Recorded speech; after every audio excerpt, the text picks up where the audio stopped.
अनुभव भी सुन रहे हैं, भट्ठी भी कर रहे हैं और अपने आप में परिवर्तन भी महसूस कर रहे होंगे। भट्ठी हमें परिपक्व बनाती है। कोई भी चीज का जब रंग रूप बदलना होता है तो उसे भट्ठी में डाला जाता है।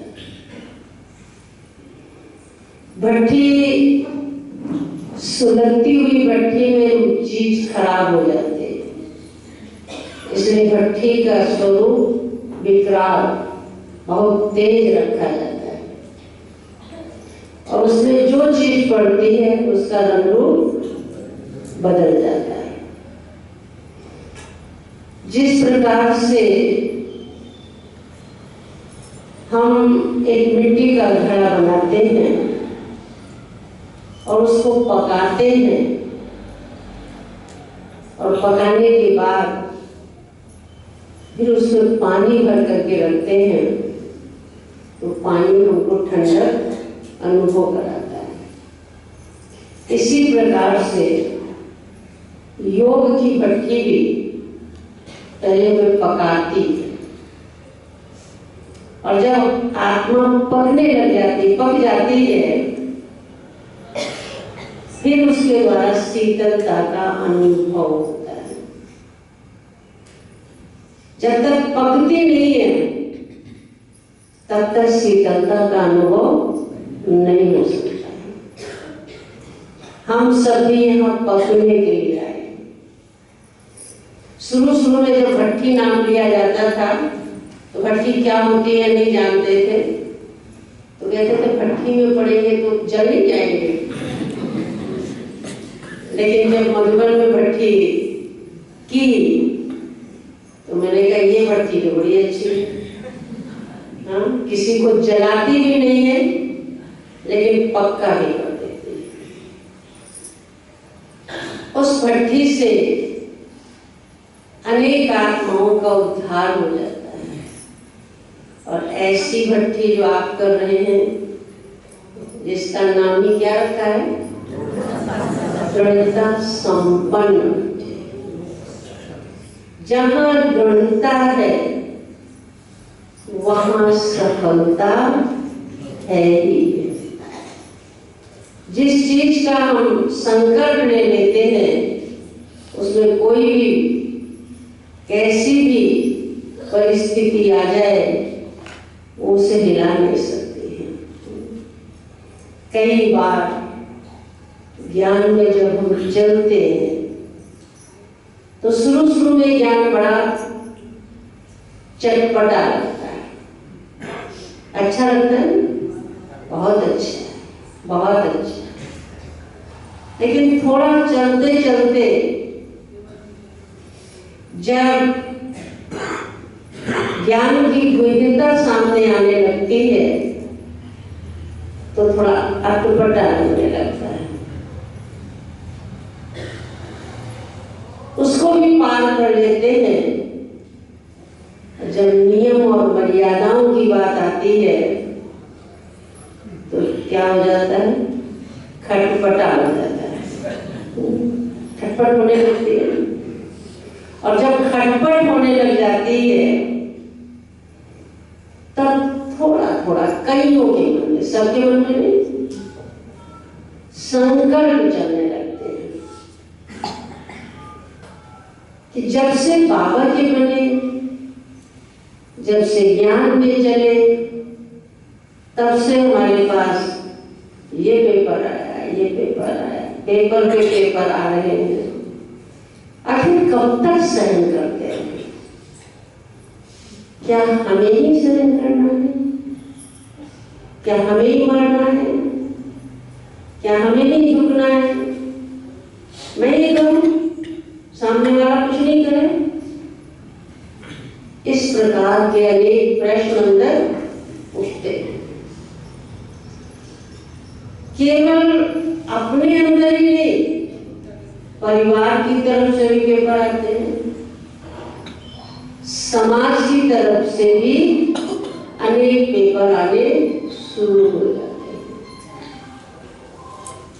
सुबह मैं आपको सुना रही थी कि कैसे बाबा ने डायरेक्शन दिया कि बच्चे के घर में गीता पाठशाला चलेगी, प्रसाद मिला है तो इसे मिला है, तो जब प्रसाद मिला है तो दूसरा प्रसाद भी तो मिलेगा ना। उधर साकार बाबा कानपुर में आए 62 में, परिवार के साथ मेरा जाना मधुबन में हुआ, कानपुर में हुआ। राजू भाई जी को ताऊजी ने छुट्टी नहीं दी, कहा बच्ची को तुम्हें ले जाना है ले जाओ पिताजी से, लेकिन बच्चे को मैं अपने साथ रखूंगा और मैं इसको अपनी गद्दी में बच्चे को मैं दूंगा, मैं इसे ज्ञान में नहीं चलने दूंगा। पिताजी गंगा स्नान कराने के बहाने राजू भाई जी को अलग ले गए और हम लोग मधुबन में गए, वो कानपुर में गए बाबा से मिलने के लिए। तो जब बाबा आए उससे पहले बहुत दूसरी तीसरी क्लास में, चौथी क्लास में मैं पढ़ती थी, तो पिताजी मेरे से चिट्ठी लिखवाया करते थे बाबा के लिए। अब दूसरी तीसरी क्लास में पढ़ने वाला बच्चा कितना लिखना जानता होगा, तो जैसे तैसे बाबा को पापा मेरी याद प्यार स्वीकार करना लिख के देते थे और हम देख के नकल करके बाबा को पढ़ लिखते थे। आपको विश्वास नहीं होगा कि बाबा उस पत्र का जवाब बड़े प्यार से देते थे और कोई ना कोई शिक्षा पत्र के अंदर बाबा लिखते थे। बाबा का पत्र किसी ने देखे? आप लोगों ने देखे? वैसे फोटो में देखे होंगे। इतना बड़ा पत्र होता था, लेटर पैड, लाल अक्षरों से बाबा लिखते थे। वो सिंधी में बाबा लिखते थे, सिंधी को हर एक नहीं जानता, तो ईशु दादी उस पर हिंदी में नीले अक्षरों से लिखती थी और वो पत्र हम लोगों के पास में आते थे। और वो पत्र आज भी मेरे पास में रखे हैं। जब उन पत्रों को मैं देख लेती हूँ तो फिर से रोमांस खड़े हो जाते हैं कि भगवान ने अपने हाथों से मेरे लिए ये वरदान लिखा है। तो जब बाबा से मिलने कानपुर में आई तो बाबा ऐसा समझिए काफी एक फरलांग की दूरी पर गेट अंदर बिल्डिंग थी, बीच में दोनों साइड से भाई बहने खड़े हुए थे, भीड़ बहुत थी। मुझे उठाकर किसी ने ऐसे चबूतरे पर खड़ा कर दिया। मैं कोने में खड़ी हुई बाबा को देख रही थी, बाबा गेट से घुस रहे थे। मुझे ऐसे एहसास हुआ कि जैसे बाबा के मस्तक से एक बहुत तेज में रोशनी निकली और वो धीरे धीरे करके मेरे ऊपर आ गई। मुझे एहसास हो रहा है कि वो रोशनी मेरे ऊपर पड़ रही है और वो रोशनी कैसे मेरे अंदर समाती गई मैं स्वयं कुछ समझ नहीं पाई। कब बाबा वहां से चलकर धीरे धीरे आए, कैसे दृष्टि सबको दी, मेरे को कुछ नहीं मालूम। और बाबा अंदर कमरे में चले गए। फिर किसी ने देखा, ऊंचा चबूतरा था, फिर उठा करके मुझे नीचे खड़ा कर दिया और कहा तुम यहाँ क्या कर रही हो? जाओ देखो बाबा अंदर कमरे में सबसे मिल रहा है, तुम भी मिलो। मैं उतरी और जाके सीधा जहाँ बाबा रुके हुए थे वहां जाकर के खड़ी हो गई गेट पर। भीड़ बहुत थी, अंदर भी धीरे धीरे भाई बहने मिल रहे थे, निकल रहे थे। जब कमरा खाली हुआ तो मैं भी अंदर घुस गई बाबा ने बड़े प्यार से, आओ बच्ची आओ, उसी में मन कर दे जाएगा। बाबा गद्दी पर बैठे हैं और बाबा बुला रहे, बच्ची आओ आओ। आ गई मेरी बच्ची, आ गई। बस बाबा ने ऐसे गले से लगाया, हाथ फेरा, बच्ची ठीक हो? जी बाबा। और मैं तो सब कुछ भूल गई, बाबा की गोद में जाकर के बच्चा जैसे सब कुछ भूल जाता है। उसके बाद बाबा ने पूरी खिलाई, बच्ची बाबा सवेरे मिलेगा सबसे, जाओ। बस बाबा ने भेज दिया। मैं अपने कमरे में आ गई, कब सो गई मालूम नहीं। सुबह हुआ, मुझे उठाया गया, नहा धो करके फिर सुबह क्लास। जैसे आपको बैठे ना सर्दी के दिन में सब अपने शॉल स्वेटर, जैसा बताया था कि वहाँ सर्दी बहुत होती है, तो सब पहले हुए बैठे हुए थे क्लास में। बाबा आए, बाबा ने मुरली चलाई और मुरली चलाने के बाद बाबा स्वयं संदली से उठे, उठ करके टोली का डब्बा हाथ में लिया और एक एक बच्चे के पास जाकर बड़े प्यार से बाबा ने उसके ऊपर हाथ फेरते हुए हर एक को बाबा ने, किसी को मुख में तो किसी को हाथ में टोली दी। मैं भी बीच में बैठी हुई थी, मैंने भी अपना शॉल के अंदर से हाथ निकाला और बाबा के आगे ऐसे कर दिया। बाबा ने मेरा हाथ पकड़ा और पकड़ के शॉल के अंदर कर दिया। मैं भी समझ नहीं पाई क्या हुआ, बाबा ने मेरे को टोली नहीं दी और मेरा हाथ अंदर क्यों कर दिया, मैं समझी नहीं कुछ भी। पर एक सेकंड बाद ही बाबा ने फट से मेरा हाथ अंदर से निकाला और मेरे हाथ पर टोली रख दी। बच्ची इस हाथ में नहीं, इस हाथ में लेते। समझ गए क्यों ऐसा किया बाबा ने? क्योंकि मैंने अपना लेफ्ट हैंड बाहर निकाला। परिवार में आपने देखा होगा कि छोटे छोटे बच्चे इधर से आए खेलते हुए, जो भी हाथ आगे कर दिया उसके ऊपर हाथ प्रसाद रख दिया और आगे चले गए। लेकिन साकार बाबा माता पिता छोटे बच्चों के अंदर भी संस्कार सही जाए, ये बहुत ध्यान रखते थे। और छोटे पर से ही बच्चों को सिखाना है, ये बाबा के अंदर विशेषता थी। एक बार मेरे को दिया कि जाओ प्रसाद बांटा हो जा करोगे, दादी ने। तो मैं पीछे से आई और पीछे से ही गोली देना शुरू कर दिया। दादी जी ने मुझे बुलाया इधर, मैंने कहा पता नहीं क्या गलती कर दी है। पीछे से प्रसाद नहीं दिया जाता, प्रसाद सामने से दिया जाता है। अब पहले तो कभी किसी ने ऐसा कुछ सिखाया ही नहीं था, और जनरली घरों में ऐसा सिखाते हैं क्या? मतलब कोई परिवारों में सिखाते हो तो बड़े सिखाते हो, लेकिन जनरली इधर से आए कैसे भी पकड़ा दिया, बस पकड़ाना है।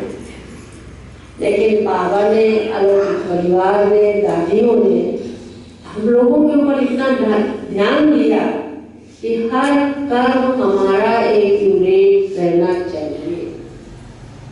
तो जैसे ही बाबा ने वो टोली देकर मेरा हाथ अंदर किया और मेरे सिर पर हाथ फेरा, वो दृश्य ऐसा था कि जैसे बहुत बड़ी करंट बाबा ने मेरे अंदर भर दी और सारा शरीर एकदम, नहीं रोंगटे खड़े हो जाते हैं, रोमांच खड़े हो जाते हैं, इस प्रकार से सारा शरीर एकदम प्रफुल्लित हो गया। और वो एहसास आज तक भी कई बार मुझे अनुभव होता है। जब कोई परिस्थिति आती है, कोई बात होती है, उस समय अगर वो सीन निमर हो जाता है तो लगता है जैसे बाबा मेरे साथ खड़ा है, बाबा मुझे शक्ति दे रहा है। और ऐसे छोटे छोटे बहुत सारे अनुभव बाबा ने कराए।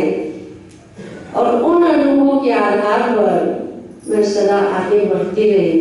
मुझे किसी के भी रोक टोक का कोई असर मेरे ऊपर नहीं पड़ा, क्योंकि जब ज्ञान मार्ग में चले तो मेरे सामने कोई परिस्थिति नहीं आई, लेकिन मेरे कारण परिवार के सामने बहुत परिस्थिति आई। लेकिन लौकिक पिताजी को इतना पक्का निश्चय था कि कुछ भी हो जाए। सबसे पहले गांव वालों ने विरोध किया, क्योंकि जब मैं 10-11 वर्ष की थी तभी उस परिवार का ट्रांसफर हुआ, घर में गीता पाठशाला खुली और वो लोग मुझे अपने साथ ले गए। तो लोगों को लगने लगा कि इन्होंने तो लड़की को बेच दिया है। अपनी बिरादरी में कोई लड़का नहीं मिला शादी करने को तो दूसरी बिरादरी में दे दिया है। बहुत सारी अफवाहें। अब इनके घर का हम पानी नहीं पिएंगे, इनके कुएं का पानी नहीं पिएंगे, इनका छप्पर नहीं उठवाएंगे, इनका ये नहीं करें, इतना परेशान करने लगे। लेकिन पिताजी को पक्का दृढ़ निश्चय था कि हमारा साथी भगवान है, हमारा कोई इंसान कुछ बिगाड़ नहीं सकता। पिताजी ने कहा कोई बात नहीं, हम आपके प्रोग्राम में नहीं आएंगे। तब का कोई नहीं आना, बहुत बड़ा परिवार है, आ जाएंगे खाने वाले। उन्होंने कहा आपका छप्पर नहीं उठवाएंगे। वंडरफुल, आप देखिए पिताजी ने गांव वालों को किसी को बुलाया नहीं छप्पर उठाने। 2-3 नौकर थी और दूसरे पड़ोस के गांव से लोगों को बुला लिया और छप्पर उठवा लिया। हम आपके कुएं का पानी नहीं पिएंगे। पिताजी ने कहा कोई बात नहीं, मत पियो। लेकिन ड्रामा ऐसा वंडरफुल कि गांव में कुएं तो कई थे, लेकिन दाल मेरे कुएं के पानी की करती थी। लोग कह रहे थे ना, हाँ कि तुम्हारे बिना तुम्हारे पानी बिना दाल नहीं चलेगी क्या हमारे।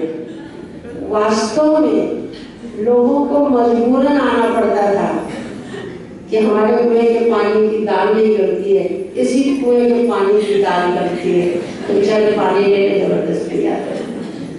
तो करण करावन हार स्वामी बाबा कैसे अपना कार्य कराता है। धीरे धीरे सारे विघ्न समाप्त होते गए, हम आगे बढ़ते रहे। लौकिक अलौकिक पढ़ाई पढ़ते, झांसी में पढ़ रहे थे।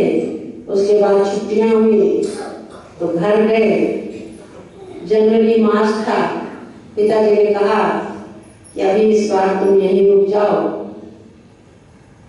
तो मेरे मन में तो पहले से था कि हम मधुबन जाएंगे, मधुबन जाएंगे, लेकिन मधुबन नहीं पहुंच पाए। अचानक पत्र मिला, साकार बाबा चले गए। जैसे ये पत्र पिताजी ने बड़ी गुप्त रीति से पढ़ा और पढ़ करके चुपचाप एकदम साइलेंस हो गए। पिताजी साइलेंस हो गए तो मेरे मन के अंदर हलचल चलने लगी कि कुछ गड़बड़ है। तो मैं धीरे से उनके पास जाके बैठी और उनके हाथ से वो पोस्ट कार्ड के ऊपर पत्र था वो लिया, और जैसे ही मैंने पढ़ा बाबा चला गया तो बस रोना शुरू और पिताजी से शिकायत शुरू। आप हमें साकार बाबा के सामने मधुबन नहीं ले गए, हमको मधुबन जाना है, मधुबन जाना है। पिताजी ने बहुत समझाया और समझाने के बाद दूसरे दिन मेरी तैयारी कर दी। कहा चलो कानपुर चलते हैं दादी के पास में, फिर दादी जैसा प्रोग्राम बनाएगी वैसा करेंगे। बस वहाँ से दूसरे दिन ही कानपुर आए। कानपुर में हमारी जोन इंचार्ज गंगेला यादव इंदिरा दादी के नाम से आप लोगों ने सुना होगा, जीवन कहानी में पढ़ा होगा कि सबसे ज्यादा विघ्न आत्म इंदिरा दादी के सामने ही परिवार के आए थे। कैसे चारपाई के पायों के नीचे हाथ रखते थे, कल से उसको कूटते थे, आंखों को कमरों में बंद कर देते थे, तालों के अंदर बंद कर देते थे, खाने के लिए परिवार वाले नहीं देते थे, लेकिन इतनी पक्की निश्चय बुद्धि बाबा में कुछ भी हो जाए, लेकिन मेरा तो एक बाबा दूसरा न कोई। ऐसी दादी हमारी जो इंचार्ज यूपी की थी, उनके पास गए तो दादी जी तो मधुबन आई हुई थी, बाबा का ये सब था। दूसरी दादी थी, उन्होंने हमको रखा। 3-4 दिन बाद दादियाँ आई तो शायद नाम सुना होगा, सरला दादी एक थी जो बेंगलोर में लास्ट में उन्होंने 3-4 साल पहले शरीर छोड़ा। उन्होंने मुझे अपने पास कानपुर में रखा। 2-3 महीने बाद ही फिर मधुबन में आना हुआ। सरला दादी ने ऐसी पालना दी कि बाबा साकार में नहीं रहे हैं ये एहसास नहीं होने दिया। एक माँ अपने बच्चों को क्या पालना देगी जितने की दादी ने हमको दी। वो हमको साथ ले जाती थी। इतनी बड़ी दादी आपको बताएं, गांव में छप्पर मकान मिट्टी का, छप्पर में हमको ले करके गई साथ में और 8 दिन रहे। और वहां पर लैट्रिन नहीं, बाथरूम नहीं, खेतों में जाना। इन दादियों ने क्या नहीं किया, कितना सहन किया। कहानियां तो आप लोगों ने सुनी है, हर सेवाओं पर पाइप के अंदर रह करके भी उन्होंने सेवाएं की। तो दादी ने बहुत प्यार से पालना की और पालना करने के बाद फिर हमें मधुबन में लेकर के आई। उसी साल जिस साल बाबा व्यक्त हुए, मधुबन में हम आए। दादियों की, दीदियों की, मनमोहिनी दीदी, प्रकाश बड़ी दादी, सबकी नजर मुझ आत्मा पर पड़ी। मधुबन में ही मुझे दादी जी ने रोक लिया और उस समय से ही लेकर मैं मधुबन निवासी बन गई। 4-5 साल तक मधुबन में सेवाएं जो मेरी, पेशेंट डिपार्टमेंट का भोजन बनाना, दादियों का भोजन बनाना, बाबा के लिए भोग बनाना, अव्यक्त बाप दादा का भोजन तैयार करना। और बाबा को कई बार दादी जी कहती थी अपने हाथ से खिलाओ। तो भगवान के रथ को, भगवान को खिलाने का भी सौभाग्य मिला। बस पसंद रही इस साकार में। दादी एक लच्छू दादी थी, तो जब मुझे देखती थी कहती सरोज तुम इतना लेट क्यों आई? तुम साकार बाबा के होते अगर मधुबन में आती तो बाबा कितना खुश होता। तो मैं इस बात पर थोड़ा अंदर से निराश हो जाती थी। तो अब एक बाप दादा आए हुए थे अपने कमरे में, कोई भी नहीं था, बाबा और हम 2-3 महीने। दादी ने ऐसे ही कहा जाओ तुम लोग बाबा से मिलाओ करके। और बाबा अपनी गद्दी पर बैठे हुए थे, हम 2-3 महीने